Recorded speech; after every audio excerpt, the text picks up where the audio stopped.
Hey, my name is Tolgay Disimbaev. I am the official representative of Omsk State Medical University. We have been receiving a lot of inquiries about accommodation from applicants and their parents. So today we are going to have an interview with the head of the university hostel, Nadezhda Nikolaevna. Let's see it. Please introduce yourself.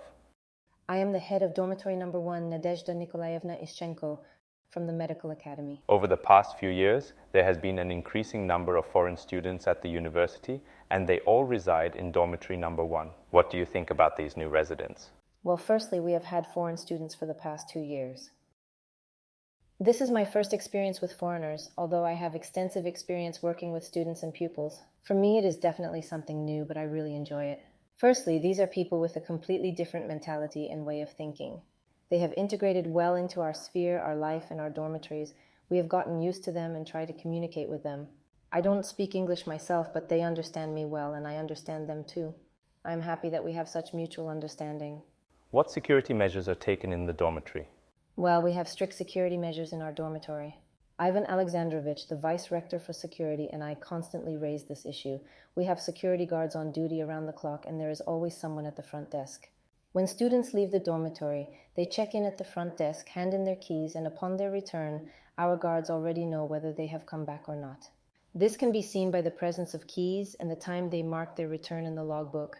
And of course, we constantly ask them, "Where are you going?" In general, the foreign students should be in before 11 p.m. If it turns out that one of the foreign students is delayed, we have a firm resolution with the dean's office.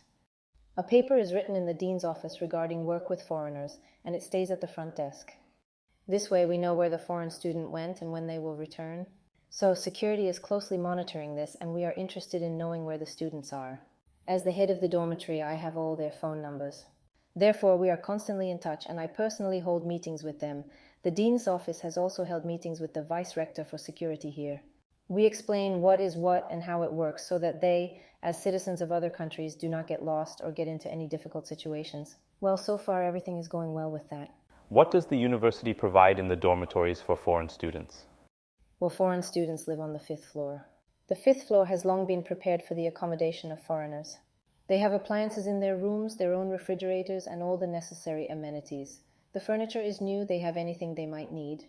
Internet is provided, and those who want to have their own connection in their room can set it up. Furthermore, we have a room for foreign students on the 1st floor where they can study. Internet is available there, and they can access all the necessary outside knowledge. There is also a classroom where Russian and Latin lessons are held. They have a utility room where they can iron and do laundry. Washing machines are available on each floor, the necessary amenities. But we are expanding now because there were still few students, and more necessary appliances will be purchased and delivered. We have already signed the paperwork with the vice rector. It is just that the check-in is gradual for the students, and many things have not been purchased yet. Are there any events organized to help foreign students adapt to the new environment?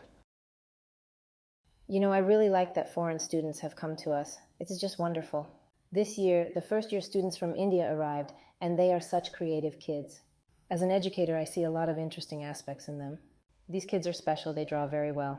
They participated in the Spring Festival. Oh my, it was so beautiful when they danced to the Russian folk song Kalinka and tried to speak Russian. Especially considering that they arrived on November 27th and the Spring Festival took place in March. In short, they haven't even lived here for a year yet, and they have already shown how capable they are. They participate in everything alongside Russian students. I myself go to the gym and constantly see them playing volleyball. It's wonderful. They participate in various sports events. We recently had an Indian wedding event, and they went, watched, and sent photos. Our Russian language teacher, Irina Leonidovna, we collaborate closely with her, conducts lessons. There was a Memorial Day event on May 9th, and they participated in it. Now we have the City Day coming up again, and they are preparing for it. There was also a holiday on June 6th. We involve them in all these Russian events so that they understand that they are living in Russia. And we don't forget about, for example, Indian, Pakistani, and Lebanese culture. Their culture is on an equal footing with Russian culture. The children adapt, and they really enjoy it. They share various videos. We have a lot of photos from when we held the Spring Festival. We could even show slides. It was all there. So overall, I am not disappointed with the foreign students.